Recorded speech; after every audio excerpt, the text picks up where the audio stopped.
So in here, the whole idea is to create our local subnet. The first thing we need to do is to first of all create our virtual network switch.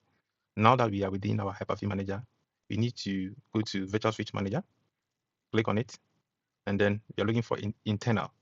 Now, if you click on each one of them, you see the explanations indicated here. All right, so the internal, basically, like I mentioned earlier, is for the VMs to communicate between each other, as well as between the VMs and then the host PC itself. All right, the host PC itself, to have that communication between them as well. That is what the internal virtual switch does. Now, once we click on the internal, we can go on to create a virtual switch. We then allow us to name it. All right, so let's give it a name, which would be, say, home lab switch. All right, you can go ahead to give a comment. Well, let's go on to click on apply. Once you click on that, you see the home lab switch here, and then you can click on OK. All right. Remember, I made mention that once you create this internal virtual switch, it also automatically creates an adapter on the host PC. Let's go and see how that is done. So go to control panel on the host PC.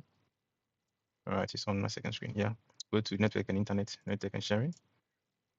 Then you will see the home lab switch. You realize that it's a virtual Ethernet adapter that is being created. All right. So what you are seeing here is based on the idea that the virtual switch has been created in the Hyper-V. All right. Now, we need to make it a gateway so that these VMs can be able to talk to the host PC. All right. Now, how we can create this gateway is to go into the virtual switch, a virtual network adapter, which is this. Let me drag it. And then go to properties. Scroll down to see Internet Protocol version 4. Then give it a static IP, which will be our gateway for the VMs. So it's 192.168.1.1. Then you can press the tab key, and all this will be filled for you. All right. Now you need not to enter any IP here and then this place. All right. These are the only two you need: the IP address and then the subnet mask. These will serve as your gateway when you are entering. You are actually configuring the IP address for these VMs. Okay. So let's go on to click on OK, and then OK. Here you can close this.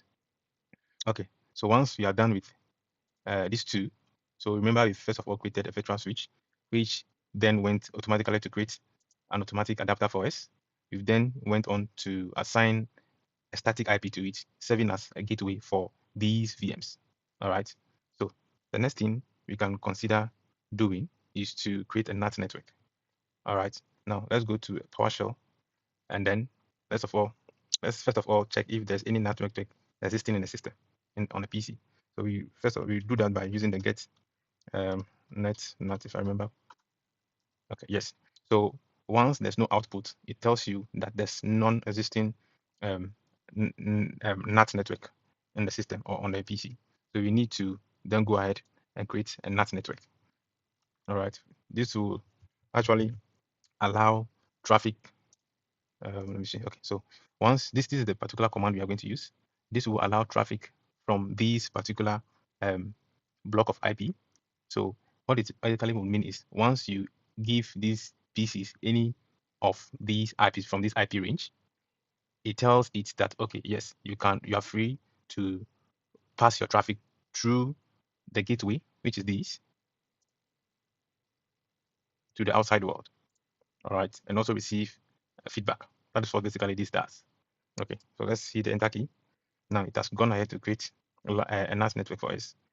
So this would give us the ability for any traffic coming from these IPs, which is these, to go out to the internet. Okay. Now, what then we can do again is to assign this virtual network switch to these various VMs. All right. So let's start from here. You go to settings, network, these, home lab switch. That was the virtual switch. Click on apply. Okay. You do that for each one of them. So it allows the VMs to communicate with each other. Just by doing this doesn't automatically allow you. You still need to go into the various VMs to configure the IPs. All right. So this is just a part of the whole configuration process. All right. So we will do that for each one of them. Go to settings, networks, these, normal switch, okay, for this one too as well. Networks, these, normal switching, okay, and the last one, settings, network, these, normal switch. Yes. So the next thing you need to do is to go into the various VMs and configure the IP within that range, the 192.168.100.0/24 range. All right. Then you realize that the VMs are able to talk to each other and as well as to be able to communicate with the host PC. All right. Let's do that.